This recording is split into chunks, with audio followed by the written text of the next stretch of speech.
What's up, guys? Welcome back to the Anything and Everything podcast. Today, we're going to be talking about a lot of things our lives, F1, some history topics, and perhaps maybe something about some health. But to start, we will start with the Bible verse, John 3:16. For God so loved the world that he gave his one and only Son, that whoever believes in him shall not perish but have eternal life.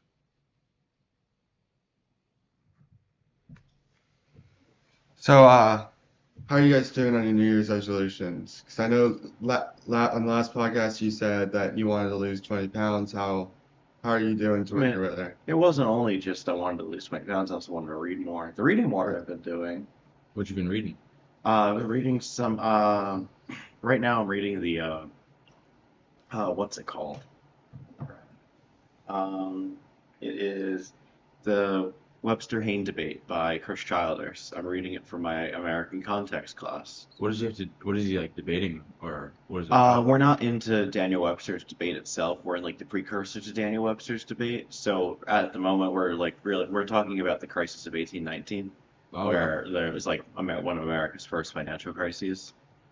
And then we're also talking about the importance that speculation had on that, because speculation is when you go out and you buy a property, and then you go and sell it for higher, because well, you go out and buy it because you think you can go sell it for higher, and in reality, it actually causes all of these issues with the with finances, which causes things like the Great Depression to happen. But more so, it more really causes things like the crisis of 1819 to happen, which caused for the creation of the net of one of the first iterations of the National Bank, which Andrew Jackson then got rid of when he was elected president.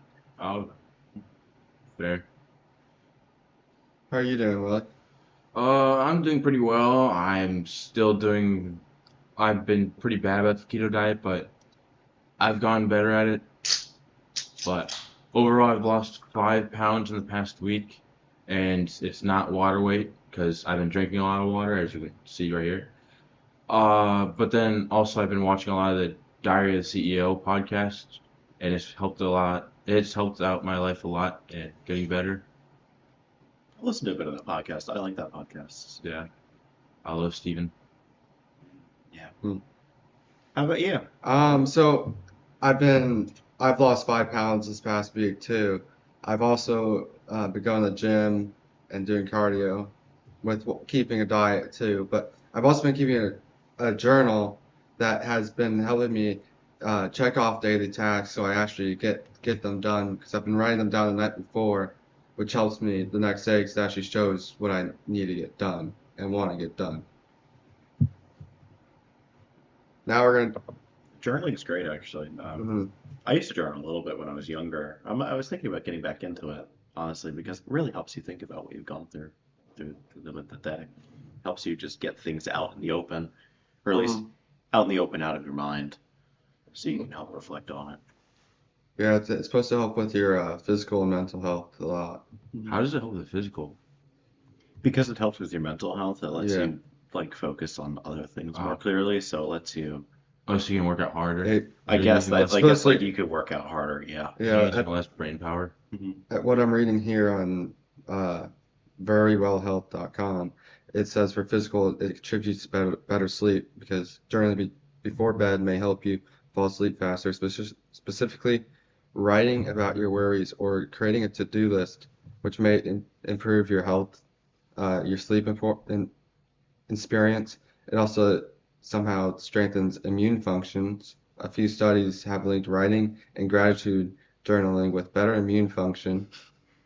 How does it I do don't that? I don't know I how think it they're does just it. lying. Yeah. It's It- like, oh, I wrote something down. Oh, I'm healthier now. I write Yay. it down enough. No, I don't have any COVID anymore. I know it does a lot for mental though. Yeah, Really. I found that when I was writing that paper for my writing class that I took last semester. I found that honestly it helped me remember a lot of things that have happened in my life, but also helped reflect on those things.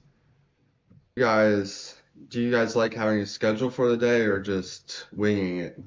I mean, I like having the scheduled life of like classes and whatnot, but sometimes non-scheduled day is nice. You just get to relax. With my ADHD, I've tried to be more scheduled because I found out like last year I would have like a notes list of what to do throughout the week, and I would just forget to do it, and then Mhm. I'd have to scramble on Friday or Saturday to get everything done Yeah. and stay up late, which then caused me to be even worse at stuff. Yeah, I've been trying to use a schedule because I find if I don't have a schedule for the day, I'm just lazy the whole day. 'Cause it's like, oh, what do I do? And then like even if I have stuff written down to do that day, if I don't schedule it out that day, it's like, oh, I can just do tomorrow. Yeah. So then it gets too late and it's like, oh, I don't want to do it anymore. Mm.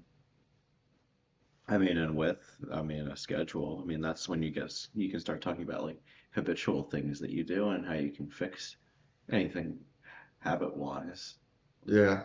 I mean, supposedly habit is you develop it in like 30 days of what I've heard. Mm. The one thing Yeah. with habits I found out, you can never fully like uncrack. You can never crack the code. You just have to force yourself never to skip 2 days of a habit. Yeah. Yeah. I mean, a habit I used to have. I used to walk on my toes a lot, but I'm more conditioned. I conditioned myself mostly to not do that. Uh, Yeah. Yeah. You're never, yeah, like Willie said, you're not supposed to miss 2 days because the second day you're missing is the beginning of the start of a habit. Yep. Yeah, let's move to F1 with the big reveals of liveries by Audi, Mercedes, Ferrari, and Alpine. Even though Alpine was just an absolute copy and paste from last year's. It's still better than Audi's livery, though. Oh yeah, Major yeah, disappointment that is. very I disappointing. honestly, I was really hoping that they would at least change something with whatever happened They had with such a that good concept concept. livery. Yeah, they had such a good concept livery in 2022. They did have a fantastic concept livery. In fact, actually, I have that livery in F122. It's absolutely fantastic. Um, Alpine's livery, honestly, there wasn't really much to improve from it Yeah. before. I like the blue and pink. I think they contrast each other very well. I think they could use a bit less pink. Maybe they could do something more similar to the 2021 livery that had like all the Castrol stuff on it. But it was like blue, red, and white. It looked really nice actually. And they did a special livery for when they were in Saudi Arabia. That was also really nice. are they sponsored by Bang Energy? Bing Energy. I don't Yeah, think because it so. looks a lot like Bang Energy, the blue and pink. Oh no, they're not sponsored by Bang. I don't No. think they are now. It looks like they have a lot less sponsors this year, I actually. mean that makes sense considering they finished last in the Yeah. Constructors' Championship. They didn't have any of those weird results like in 2024 when they got the random podium in Brazil, which made absolutely no sense to me. Only reason they didn't finish last in the Constructors' Championship. No, because last in the Constructors' Championship was always going to be Sauber in 2024. But Hmm. yeah, another stupid, very, very, very, very stupid designed addition to their livery.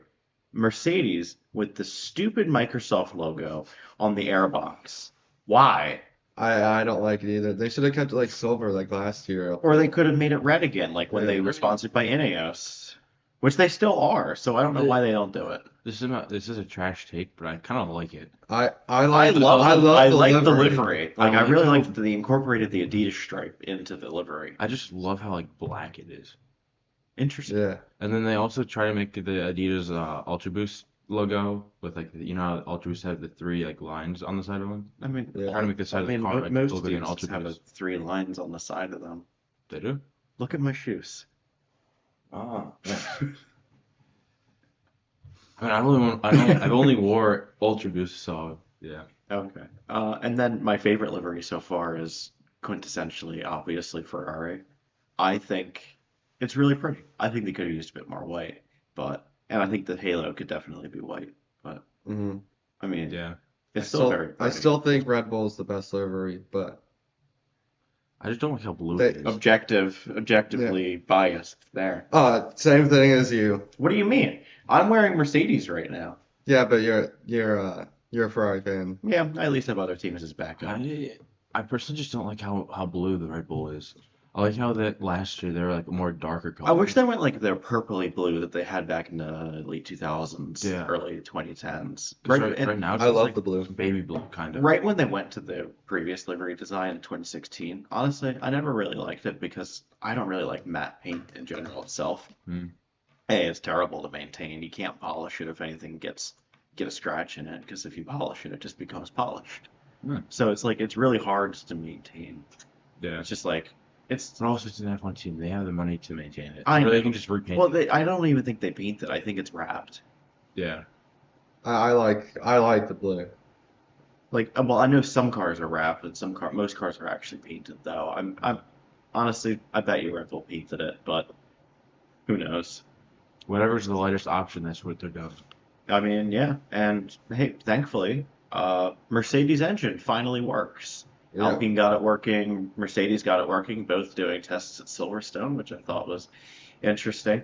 He got mad that they were doing race launches, and he was like, "Go, go, I go!" wanted to hear like shifting, but all I heard was just the roar of the engine, no shift. Mhm. They finally did go though. But guess what also happened this week?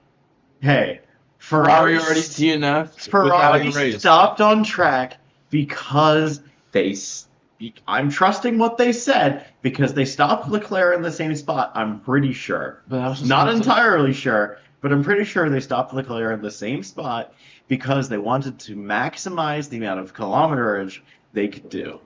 Then why didn't Because you're only allowed to do a certain amount of kilometerage. then why didn't they just have them pit a lap earlier? I don't know, Carter. I don't believe what Ferrari said. I think the engine stopped Yeah, working. but one thing with Ferrari, at least we saw the new active aero. The wings just fold flat. It looks really weird. Oh yeah. Is it like weird? It's kind of weird this year. They have the instead of like the back diffuser. Instead of just the rear, It's- instead of just the rear yeah. DRS, there's front DRS. But so is it back and front both? Yeah, it's Yeah. both now. It's an active aero system. Alright. So I don't know if they're going to do it similar to DRS, where it's only specific zones, or maybe it could be. Wasn't there a lot of problems when DRS first got introduced?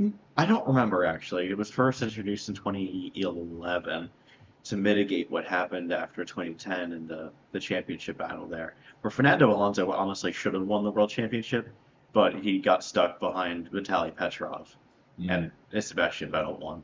Which they're both deserving. I think maybe I'm biased because I'm a Ferrari fan. I would have Yeah. liked to see Alonso win, but he already has championships. Yeah. How many times do you think the mom system's gonna get stuck? Especially the front one. The front one probably a lot. And it's gonna be like Knowing how- Duhan in Knowing how Japan. often wing damage happens, there's gonna be a lot of times where it just gets stuck down. Yeah. Yeah, I don't know why they would do a front wing aero system Which- based on how often Yeah.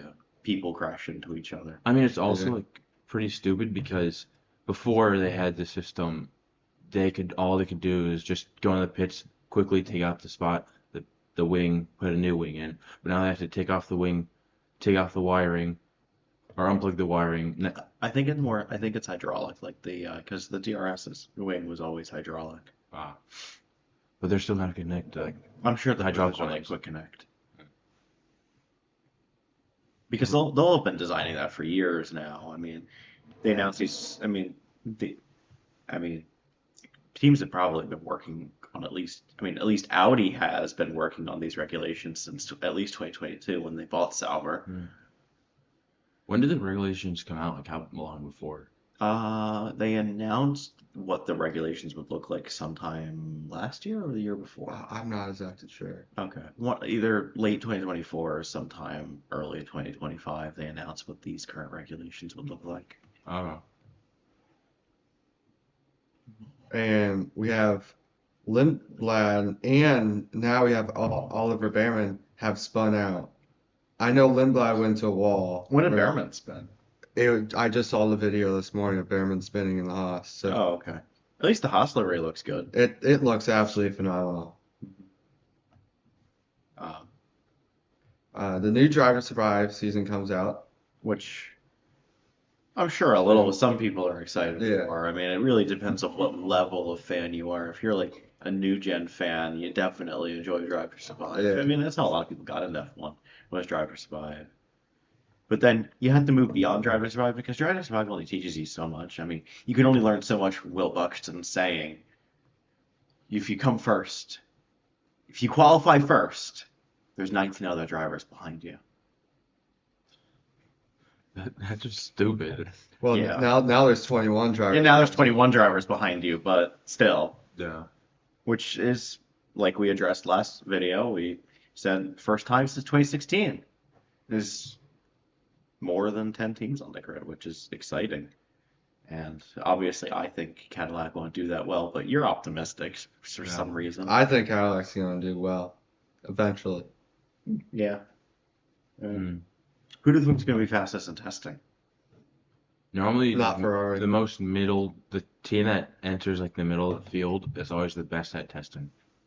Because the really good teams restrict their levels so people don't like think about them or So, focus on them. yeah, I mean, we won't really see much like time-wise from next week's testing, Mhm. but what we will see is, what will we see? We'll see more time-wise based on when they get to Bahrain, which is where Williams will finally show up to testing because they're not showing up next week, or I guess this week based on when whoever's seeing this, Oh, because their car is fat. I just think it's hilarious that this is not the first time that it's happened to them. This is, I think, the second time, or probably more, in all honesty. I I know. don't think it's going to be a good year for Williams if it's fat. I think it's going to Unless they have a new technology that's causing it to be fat, I they're mean, going to 2019 was a miserable season for them. be. Yeah. I don't think George Russell scored any points. I think Robert Kubica scored a point because he inherited a point because of some other DNFs, but don't quote me on that. Yeah. Um, but who knows? Ferrari could be fastest in testing. I mean, as I normally try to show that they're the fastest, then they have the worst season ever. last season was not the worst season ever. We had a reliable car. Reliability is what got us second in the Constructors' Championship for most of the season, And and then we finished fourth. yeah, I feel like. Never mind. But I have another question to ask. Out of all the teams this year, which team do you think is going to double DNF this year? Ferrari. Double DNF the most. Ferrari as Well, always. there's only one per year normally. I think the team that will double DNF the most is Red Bull. I don't think that Ford engine's going to be good. I think the Ford engine's going to be great. I think it's going to be Ferrari, just like last year, how Zandvoort. Look, I don't want to talk about what happened with Leclerc and Antonelli and at the Dutch Grand Prix. What was my facial reaction when that happened? Not good. That was like my own mini version of 9/11. I'm surprised how he didn't really control it on TV. Were this actually caused by Mercedes drivers? One of No, them, Ferrari, Lewis Hamilton's Just crash drove in the wall. was his own fault. He just drove into the wall. And then Antonelli went Mr. Taliban on Mr. Leclerc, who's gonna win the drivers' championship this year. I'm just kidding. It's gonna be George Russell. I'll take it. What? Who do you think? Oh, Max Verstappen. How original. I just think he's best. Oh, I meant like Leclerc being the number one. Oh yeah. I mean, who knows? I mean, it could be. Yeah.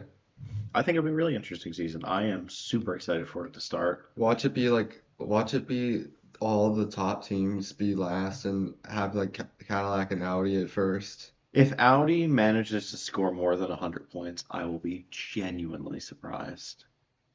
Genuinely surprised. Same with Cadillac. If Cadillac score more than 50 points, I'll be surprised. Brand new team. I mean, they have the Ferrari engine. I don't know how long they've actually been designing the car, but because we only know that they were announced last year.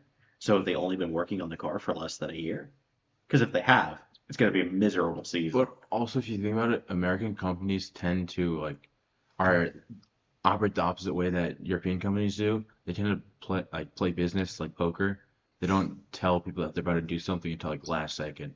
So I know for a fact that if Cadillac said that they were going to be doing this, Ford would be doing the exact same thing. Probably, yeah. I mean, who knows? I mean, Ford's one of the most successful engine manufacturers in F1. Yeah, but their history in racing is not the best. I mean, they beat Ferrari in the 60s at Le Oh, Mans. really? That fantastic movie. Yeah. Only takes like 5 years to get good once I after. know. Or I mean, hey, they won their class in Le Mans at 2016 with the GT. Yeah. So I mean, yeah, hell, when they join in with their WEC hypercar team in a few years, or I guess maybe next year. Is it next For year? what? Ford. They're having Ford? a hypercar team. Is it next year? I'm not I've, exactly sure. All right, I think it's next year. But maybe they could do a Ferrari and win Le Mans on debut, like Ferrari did when they returned to the hypercar class in 2023. They can't do that in F1 though. Well, at least I had WEC for Ferrari to win the world championship last year. That was exciting. yeah. Some joy in my life. But yeah. And just like Hal Williams will be missing next week. You know what else has gone missing before in some Oh. history? What? Nuclear bombs. Yeah. I think you might know something about this, bud. Yeah, I do. So throughout the 1950s through 1965, on average, there's 5 nuclear bombs that were either dropped, went missing, or somehow exploded. And on average, two per year had massive contaminations. So in 1950, there was 6 different nuclear events. So the first one, so there's a bomber over the ocean that was flying from the United States to Europe, and throughout the the flight, they had an engine malfunction and had to drop the bomb, and the bomb exploded on impact with the water. And in the report, they said bomb unfound. Like, no, not really. Yeah, who knows why did the bomb go missing? It's- Oh wait, because my eyes, I can't see anymore because big bright light. Well, it was the non-nuclear part of the Oh, bomb okay. exploded. So it's just the regular bomb exploded. Well, no, for nuclear bombs, there's the explosion that causes the compression of the atoms, which causes the chain reaction. Mm-hmm. But the safeties were working, so it just scattered 100 pounds of uranium across the ocean. That's fun. Yeah, and But yeah, then bomb not found. yeah, so bomb was never found. I wonder why. And then the same story in 1959, a B-29 crashed in Montana, which set off the 2 bombs that are on board after 15 minutes of firefighting, and it killed about a dozen firefighters. And then the exact same thing happened a few months later in Ohio. A bomber carrying four bombs crashed in Ohio and killed 16 people. So that was pretty interesting. So on 1957, a bomb just fell out of a B-52 bomb bay, ripped straight through the bomb bay doors and everything, causing a 25-foot crater and a 12-foot deep crater in the Nevada desert, scattering uranium. That's And then fun. and then a mid-air collision with a B-52 and a Sabre crashed over South Carolina and Georgia, and the bomber was able to survive, went over the ocean near South Carolina and Georgia, dropped the bomb, and the bomb is still not ever recovered. Same year in South Carolina, the navigator of a flight accidentally hit the emergency release. Bomb crashed through the bomb bay doors, causing the non-nuclear part of the bomb to explode. Which In the plane.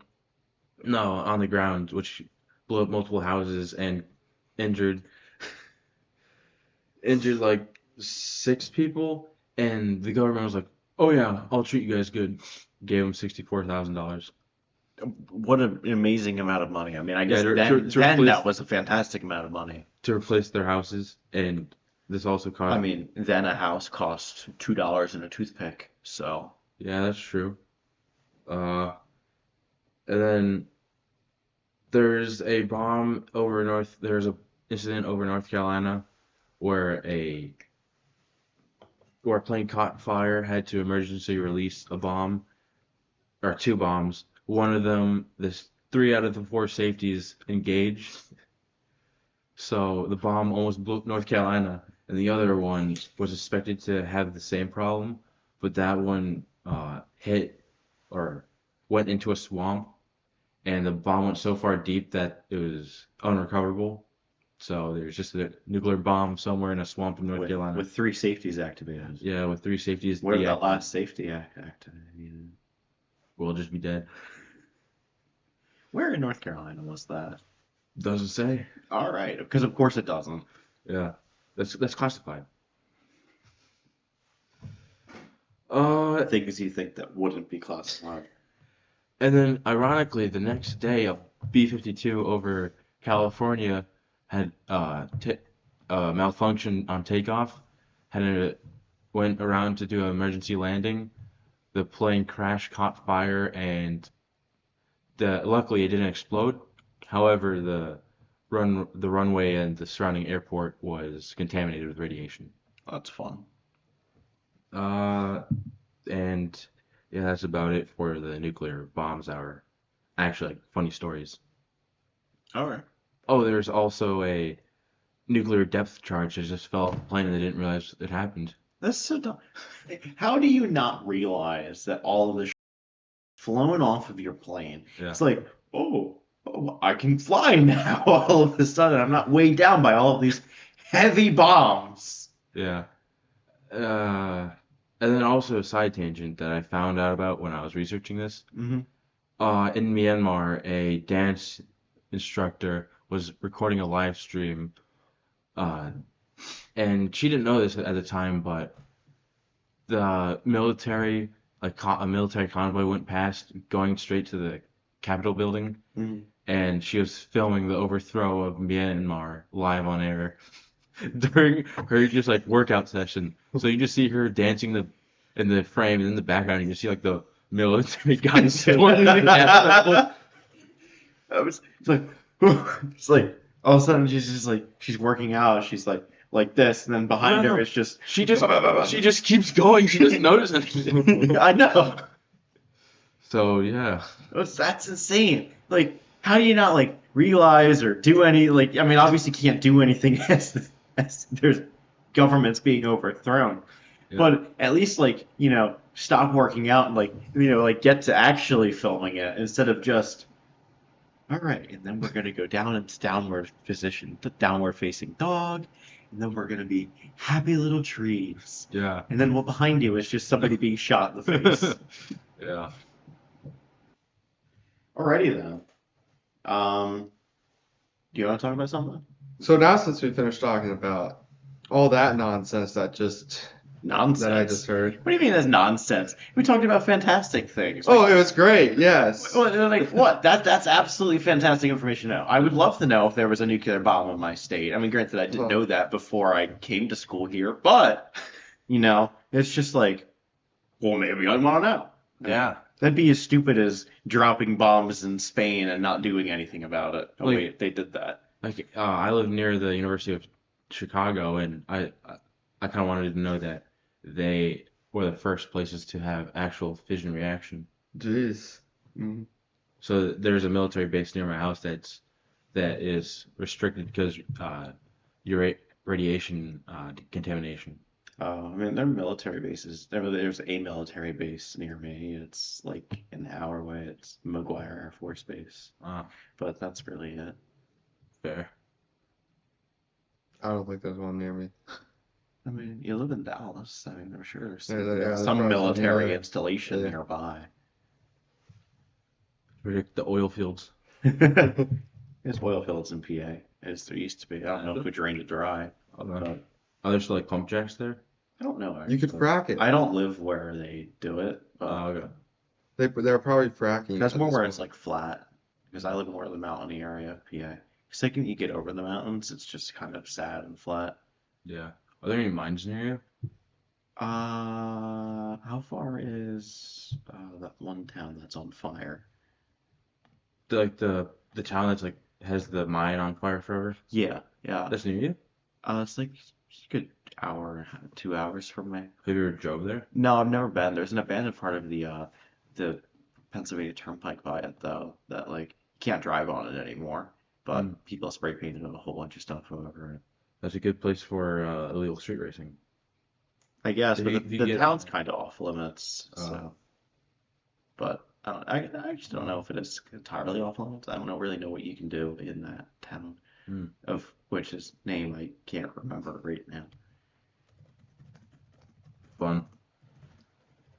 So let's move on to the next topic. The new food pyramid that just recently came out. Centralia. Centralia? Okay. Yeah. You The, go on. yeah.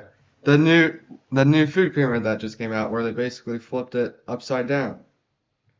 Hmm. Like that one South Park episode. Yep, Yeah. exactly like that. 11 years ago. Maybe they should have just listened to South Park 11 years ago. For the first time, it wasn't the Simpsons that predicted the future. Yeah. It's exactly 2 hours from my house to Centralia. Oh yeah. Man, I'm looking at a picture of it, and it seems like I could eat my favorite food, meat. Yeah, meat. But what meat can't you eat a lot of anymore? Currently, right now, I can't eat a lot of red meat. It's a bit unfortunate, man. I couldn't imagine having that. I'd just be devastated. You know, I could choose to have it, You but could, but then you'd like die after a while at yeah, least. but who knows? That could be all a myth, like all other stuff. I doubt it's a myth. I mean, who knows? This food pyramid Yeah. could prove to be entirely wrong. There's a lot of things that have been proven to be wrong. I just don't trust anything by the government just because there's most of the stuff they publish is just about who gave them the most money. Yeah, Yeah, I mean, that's a lot of stuff. I mean, it's probably why Johnson and Johnson were able to get their first COVID vaccine done so quickly Yeah. because of money, Hmm. yeah. But also and that killed people. on the food pyramid, they had the milk near the top, which is related to the Got Milk campaigns, where they tried forcing or they tried propping up the dairy industry by buying a bunch of milk and turning it into cheese. And now we have a bunch of cheese caves. Why don't you buy cheese from the cheesecakes? You can't. You can, but the cheese caves are now owned by companies. Yeah, it's a bit unfortunate. Yeah. Are you saying you don't want government cheese? Do you trust anything from the government? I trust some things from the government, not a lot. I feel like the cheese in the cheese caves would like be like moldy, but like a bad mold. No, maybe it's like blue cheese. That's fair. That's actually my least favorite kind of cheese, blue cheese. Of course, you don't like the mold. I bet you wouldn't like brie either. I do like brie Oh, actually. you do? Okay. Yeah, You know what's on the outside of brie? No, the casing that brie is in. You know what that is? no. Mold. Oh well. Cheese is just moldy milk. That's Yeah. all. That's really all it is. Yeah. Milk never goes bad. It's all a lie. It just becomes cheese. cheese. Did you know in the process of making cheese, they put mold spores into the cheese or into the milk? And that makes sense. But yeah. What's the difference between a high sugar vegetable and a low sugar vegetable? Because like, why does it say low sugar Like vegetables? very fruity and acidic foods. Yeah, Like but strawberries, oranges. they have fruits different than vegetables on Yeah. there because they have high sugar fruits, which would be like an apple, an orange. But then you have low sugar vegetables. What's the difference between a low sugar vegetable and a high sugar vegetable? Like what makes because a fruit isn't a veggie. So I don't know. That's a good question. That's just really confusing to me. It's like, why does it matter if it's low sugar? Because it doesn't have much, if any, sugar in it to begin with. Yeah. Which so as you get to the top, is that like you should eat less of it? Yeah, you eat less of. Yeah, Hello? you eat less of what's at the top. I love the one from 1962 where it says sugar and sweetener should be at the top. Okay. Wait, what? Isn't that saying that like, you should have sweeteners and stuff Where? in 1962? The 1992 one? Yeah. Uh, no, the top is what you should have the least of. But Uh, the 1992 one was saying you shouldn't have a lot of fat, you shouldn't have a lot of oils, you shouldn't have a lot of sweets. That's why it says use sparingly. oh. But you know, on the new one, carbs and grains become the one you should have the least of, which is funny considering you'd think it'd be like oils and stuff that you wouldn't want to have. It's basically saying Yeah. go on the carnivore diet. I don't think that's what it's saying, No, but I don't know. it's a good diet. It's just really hard to keep up with. Didn't you say you were miserable while you were on it? That's because I love bread and pasta. Okay. But to answer your high sugar and low sugar vegetables, I'm looking it up and just ring. It's basically AI that went through eating well. So fruits and vegetables contain natural sugars, which are different from added sugars. Adding any vegetable to your plate is a win, but low sugar vegetables may help with blood sugar control. Like low sugar vegetables are like spinach, broccoli, celery, lettuce, eggplant, and bell peppers. It's not giving me I the mean, high. the new food pyramid does say to limit the amount of protein, start with grains as your foundation, fat is the enemy, Mm. as I mean, what RFK said, which was Well, funny what he said. fat is way better than sugar. Yeah, Yeah. Sugar causes diabetes, but fat is used in all parts of yourself. Like your brain solely uses cholesterol and healthy fats. hmm Which is what it says to use in the new food pyramid is healthy fats. Yeah. Like chess players, they lose so much weight just because they're using their brain so much. Mm-hmm. yeah.